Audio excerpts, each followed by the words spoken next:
teman-teman semua, perkenalkan saya Odilia Julita Dai Atarodang. Pada kesempatan kali ini, saya akan menjelaskan materi tentang sasaran, indikator, capaian atau kinerja, dan faktor risiko masalah gizi. Masalah gizi masih menjadi tantangan besar dalam pembangunan kesehatan di Indonesia. Berbagai kondisi seperti stunting, gizi kurang, anemia, dan obesitas dapat menghambat pertumbuhan fisik, perkembangan otak, serta produktivitas generasi muda.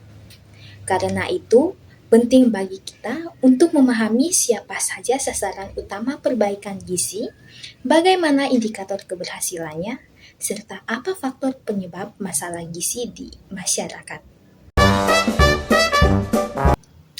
Sasaran masalah gizi adalah kelompok masyarakat yang berisiko tinggi mengalami gangguan gizi atau menjadi prioritas dalam program intervensi.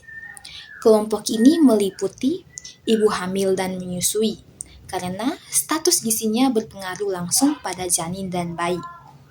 Yang berikutnya bayi dan balita yang berada pada masa pertumbuhan pesat, remaja putri yang perlu gizi cukup menjelang masa kehamilan, anak usia sekolah dan lansia, serta masyarakat di daerah rawan pangan. Setiap kelompok memiliki kebutuhan gizi yang berbeda, sehingga pendekatan program juga harus disesuaikan. Indikator gizi digunakan untuk menilai sejauh mana keberhasilan program perbaikan gizi. Beberapa indikator utama di Indonesia antara lain, yang pertama, stunting pada balita dengan target nasional 14% di tahun 2024, namun capaian terbaru masih sekitar 19,8%. Yang kedua, gizi buruk atau wasting dengan target 3%.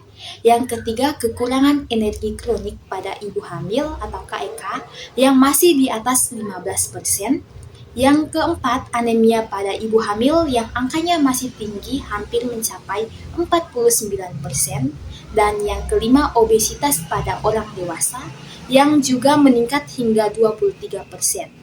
Data ini menunjukkan bahwa meski ada kemajuan, sebagian besar indikator belum mencapai target nasional. Hasil capaian ini menggambarkan bahwa perbaikan gizi di Indonesia membutuhkan kerjasama lintas sektor. Pemerintah telah melaksanakan berbagai intervensi seperti pemberian makanan tambahan, edukasi gizi gratis, peningkatan layanan kesehatan ibu hamil dan anak, serta kampanye pencegahan stunting. Namun, masih dibutuhkan peran aktif masyarakat, terutama dalam menerapkan pola makan bergizi seimbang, menjaga kebersihan lingkungan, dan meningkatkan kesadaran akan pentingnya gizi sejak dini.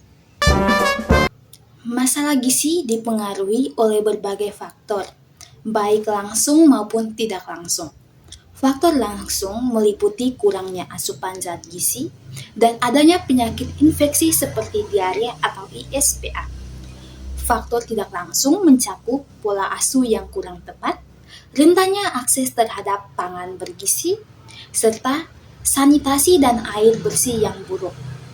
Sedangkan faktor dasar yang lebih mendasar adalah kemiskinan, rentannya pendidikan, dan ketimpangan sosial ekonomi.